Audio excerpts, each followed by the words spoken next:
জানিয়ে দিব হাতে থাকা সর্বশেষ আপডেট বাংলা সংবাদ। প্রথমেই সংবাদ শিরোনাম। এবছর নির্বাচন আয়োজন করা কঠিন হবে বলেছেন নাহিদ ইসলাম। এরপর জানিয়ে দিব জুলাই আন্দোলনে সেনাবাহিনীকে শান্তিরক্ষা মিশন নিয়ে সতর্ক করেছিল জাতিসংঘ। এদিকে সুষ্ঠু নির্বাচনে দ্রুত গণতন্ত্র প্রত্যাবর্তন দরকার বলেছেন মির্জা ফখরুল। আরো জানিয়ে দিব ফ্যাসিস্টদের অভয়ারণ্য ভারত।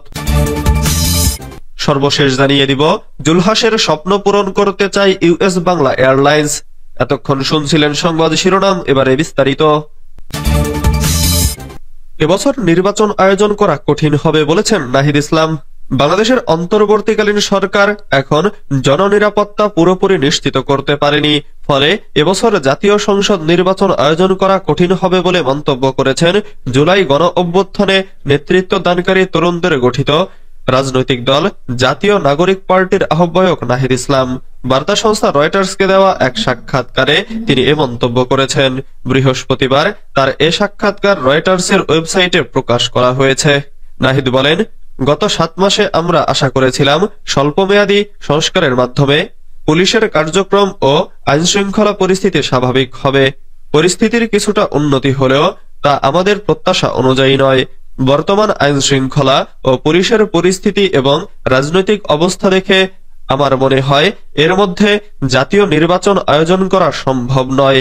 মাত্র কিছুদিন আগে উপদেষ্টার দায়িত্বে থাকা নাহিদ ইসলাম প্রধান উপদেষ্টার দেওয়া নির্বাচন অনুষ্ঠানের সময় নিয়ে সংশয় প্রকাশ করেছেন।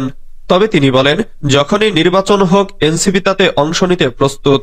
তবে নির্বাচনের আগে জুলাই ঘোষণাপত্র নিয়ে রাজনৈতিক দল ও ছাত্র আন্দোলনের নেতাদের সঙ্গে ঐকমত্যে পৌঁছানো একান্ত জরুরি। নাহিদ ইসলাম বলেন, আমরা যদি 1 মাসের মধ্যে ঐকমত্যে পৌঁছাতে পারি তাহলে তৎক্ষণাৎ নির্বাচন চাইতে পারি, কিন্তু যদি বেশি সময় লাগে তাহলে নির্বাচন পেছানো উচিত। সারা দেশের অনেক বিত্তশালী দলকে আর্থিকভাবে সহায়তা করেছেন উল্লেখ করে নাহিদ ইসলাম বলেন, আমরা শিগগির নতুন অফিসের জন্য ক্রাউড ফান্ডিং শুরু করব এবং নির্বাচনের জন্য একটি তহবিল গঠন করব। জুলাই আন্দোলনে সেনাবাহিনীকে শান্তিরক্ষা মিশন নিয়ে সতর্ক করেছিল জাতিসংঘ। বাংলাদেশে গত বছরের জুলাই আগস্টের আন্দোলনের সময় সেনাবাহিনীকে সতর্ক করেছিল জাতিসংঘ। আন্দোলন দমনের পথে গেলে সেনাবাহিনীর জন্য শান্তিরক্ষা মিশনে অংশগ্রহণ বন্ধ হয়ে যেতে পারে বলে সতর্ক করা হয়েছিল। আন্তর্জাতিক সংবাদ মাধ্যম ব্রিটিশ ব্রডকাস্টিং কর্পোরেশনকে এ তথ্য নিশ্চিত করেছেন জাতিসংঘের মানবাধিকার বিষয়ক হাই কমিশনার ভলকার তুর্ক। বিবিসির সাংবাদিক স্টিফেন স্যাকুরের উপস্থাপনায় সাক্ষাৎকারমূলক অনুষ্ঠান বিবিসি হার্ড টক এ ভলকার তুর্ক এ তথ্য জানিয়েছেন। বিশ্বজুড়ে মানবাধিকার রক্ষায় জাতিসংঘ মানবাধিকার কমিশনের ভূমিকার বিষয়ে স্টিফেন স্যাকুরের এক প্রশ্নের জবাবে ভলকার তুর্ক বলেন, বাংলাদেশে গত বছরের জুলাই আগস্টের শিক্ষার্থীদের ব্যাপক আন্দোলনের সময় আমি সেনাবাহিনীকে সতর্ক করেছিলাম যে যদি সেনাবাহিনী আন্দোলন দমনের পথে যায় তাহলে তাদের জন্য শান্তিরক্ষী মিশন বন্ধ হয়ে যেতে পারে। এর ফলে বাংলাদেশে পরিবর্তন এসেছে এবং মোহাম্মদ ইউনূস সরকার গঠন করেছে। বিবিসির 22 মিনিট 57 সেকেন্ডের হার্টটক অনুষ্ঠানটি বুধবার প্রচারিত হয়েছে। সুষ্ঠু নির্বাচনে দ্রুত গণতন্ত্র প্রত্যাবর্তন দরকার বলেছেন মির্জা ফখরুল।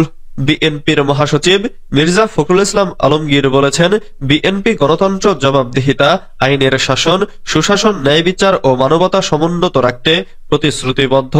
আমরা নিশ্চিত করতে চাই বাংলাদেশের রাজনৈতিক ভাগ্য কেবল তার জনগণই নির্ধারণ করবে। বাংলাদেশের জনগণ ভয়, নিপীড়ন ও রাজনৈতিক অনিশ্চয়তা মুক্ত একটি ভবিষ্যৎ চায়।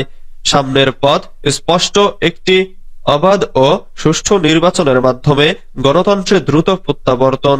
মির্জা ফখরুল আরো বলেন, আশা করি বিশ্বব্যাপী বন্ধু ও অংশীদাররা আমাদের সম্মিলিত বিকাশের জন্য অহস্তক্ষেপ, সার্বভৌমত্ব এবং বিরোধের শান্তিপূর্ণ সমাধান এর বিশ্বব্যাপী নিয়মগুলোকে সম্মান করবে।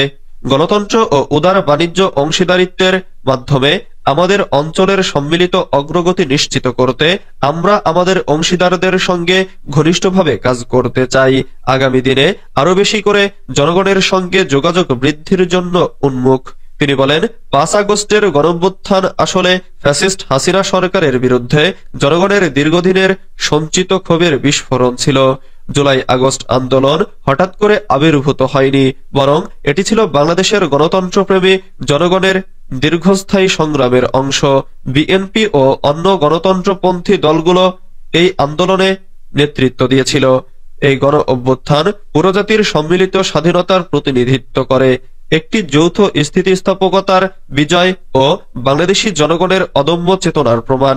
তিনি বলেন, জাতিসংঘের একটি স্বাধীন তদন্তে প্রকাশিত হয়েছে যে জুলাই আগস্টের দমনপীড়নের সময় ফ্যাসিস্ট শাসনের হাতে নারী ও 118 শিশুসহ প্রায় 1400 জন নির্মমভাবে নিহত হয়েছেন। ফ্যাসিস্টদের অভয়ারণ্য ভারতের পশ্চিমবঙ্গ সহ বিভিন্ন শহরে নির্বিঘ্নে আশ্রয় থেকে বাংলাদেশ ঘিরে ষড়যন্ত্রের জাল বুনছে পলাতক আওয়ামী লীগ নেতারা। সেখানে বসেই দেশকে অস্থিতিশীল করতে কলকাঠি নাড়ছেন অনেকে। কলকাতার মাটি অভয়ারণ্য বানিয়ে তারা বাংলাদেশকে অগ্নিগর্ভ করে তোলার চেষ্টা করেছে। এ লক্ষ্যে ঢাকা সহ বিভাগীয় শহরের চিহ্নিত শীর্ষ সন্ত্রাসী ও জেলা উপজেলা পর্যায়ের তালিকাভুক্ত সন্ত্রাসী, ভাড়াটে কিলার, মাদক ব্যবসায়ী, সোনা কারবারি, সীমান্তবর্তী এলাকার চিহ্নিত স্মগলার, সশস্ত্র সর্বহারা গ্রুপের সদস্য সহ বিভিন্ন গ্রুপের সঙ্গে এই নেতারা যোগাযোগ রাখছেন। তাদের ইশারায় অশান্ত হয়ে উঠছে দেশের দক্ষিণ পশ্চিমাঞ্চল। সক্রিয় হচ্ছে নিষিদ্ধ সর্বহারা গ্রুপ। রোহিঙ্গা ক্যাম্প সহ পার্বত্য অঞ্চল অশান্ত করার পেছনে তাদেরই হাত রয়েছে। এসব করতে বিনিয়োগ করেছেন বিপুল পরিমাণ অর্থ, যা গত 16 বছরে অবৈধভাবে আয় করেছেন। জুলহাসের স্বপ্ন পূরণ করতে চায় ইউএস বাংলা এয়ারলাইন্স। মানিকগঞ্জের শিবালয়ে 4 বছরের চেষ্টায় নিজের তৈরি আরসি উড়োজাহাজ নিয়ে আকাশে উড্ডয়ন করলেন ইলেকট্রিক মিস্ত্রি জুলহাস মোল্লা। মঙ্গলবার 4 মার্চ বেলা 11টায় উপজেলার জাফরগঞ্জের যমুনার চরে নিজের হাতে তৈরি আরসি উড়োজাহাজ সফলভাবে উড্ডয়ন করে আকাশে উড়েন তিনি।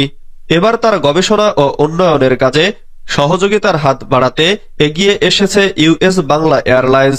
জুলহাসকে বিমান তৈরির ব্যয় সহ সব লজিস্টিক ও টেকনিক্যাল সাপোর্ট দেওয়ার প্রস্তাব দিয়েছে বেসরকারি এই এয়ারলাইন্সটি। বৃহস্পতিবার 6 মার্চ ইউএস বাংলা এয়ারলাইন্সের মহাব্যবস্থাপক জনসংযোগ কামরুল ইসলাম গণমাধ্যমকে বিষয়টি নিশ্চিত করেন।